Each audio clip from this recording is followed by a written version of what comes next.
Okay, well, the best piece of the day is from the Washington Post because it really shows how far the left is all just about power. It is not about anything remotely resembling truth or grace or decency. Margaret Sullivan, who used to be the publisher of the New York Times, meaning it was her job, she's like the ombudsman over there, it was her job to ensure, she's the public editor, that they acted with moral rigor at the New York Times.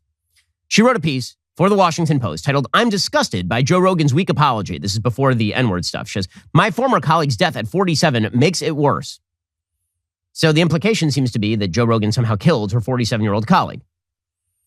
She says, quote, "What I didn't hear from Rogan was any remorse that he might have done harm when he held forth about his own bogus belief that healthy young people don't need to get vaccinated, or when he failed to challenge a guest who promised that the drug ivermectin would extinguish the virus altogether, or when he allowed another guest to spout theories on how Americans are essentially being hypnotized about the COVID by the media and comparing the situation to Nazi Germany.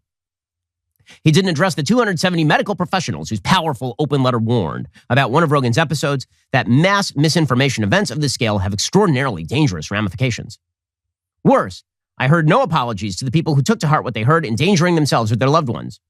To my ears, Rogan sounded glib, narcissistic, and clueless. And Spotify is even worse. Its failure to take any meaningful responsibility other than adding a few disclaimers is all too reminiscent of the way Facebook has dodged accountability. Remember, this is part of the left-wing playbook. The left-wing playbook is any platform that allows my enemies to be on it must be destroyed, must be cudgeled into submission. It was amazing. So Facebook stock dropped the other day, like a lot. And it dropped because TikTok has a great algorithm and because Facebook may have market saturation at this point.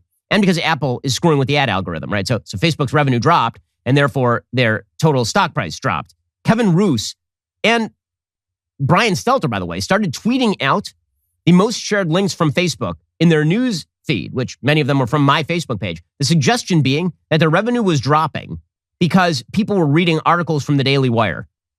Yeah, no, you morons. That's not what this is about. But of course, it's not moronic. What they are attempting to do is make these companies just be CNN or the New York Times or make Spotify into the Washington Post, as edited by Margaret Sullivan. But here's the punchline. She says, Rogan's non-apology made me furious.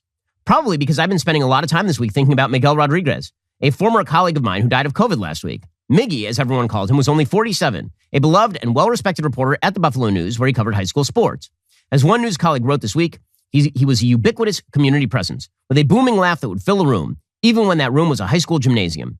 He was overweight and asthmatic, in other words, very much at risk, and he was unvaccinated. I don't know for sure whether getting vaccination and booster shots would have saved Miggy's life, and I have no idea whether he had ever listened to Joe Rogan's podcast. But I have talked to many of his coworkers and friends over the last week, and at some length to his father. What I've gleaned is that friends had been pushing him to get vaccinated for months, but he and his family hadn't been convinced it was wise or necessary. So, in other words, this random guy who was very overweight and asthmatic, a person that Joe Rogan, by the way, would have told to get vaccinated, because Joe Rogan's been saying only young, healthy people shouldn't. That's Joe's take, not mine. Again, okay, for the censors over at Big Tech. This overweight, asthmatic person who Joe Rogan would not have told not to get a vaccine, and she has no evidence ever listened to an episode of Joe Rogan, died, according to Margaret Sullivan, because Joe Rogan exists.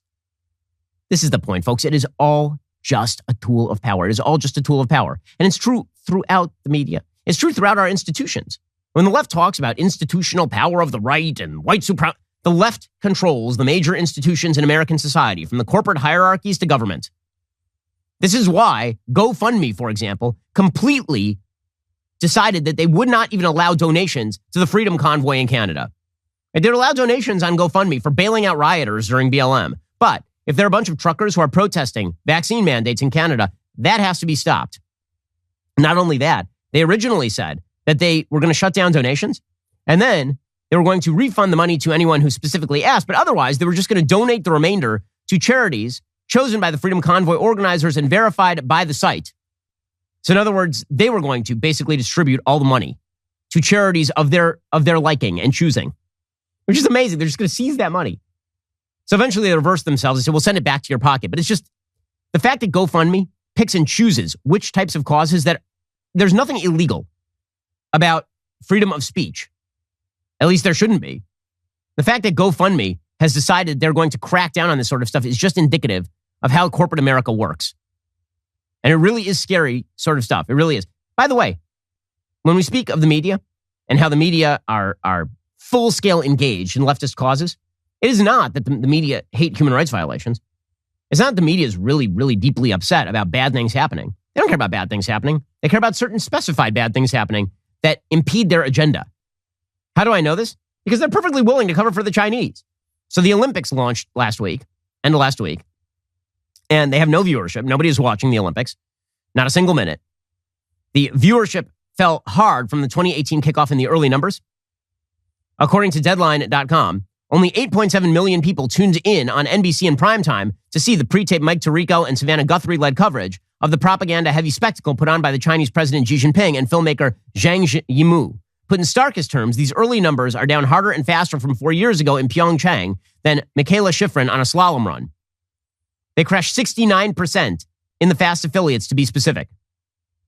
This is an all-time Olympics low for NBC. That's not stopping the media from doing propaganda for China. Here was NBC propagandizing for China during the Olympics opening ceremony.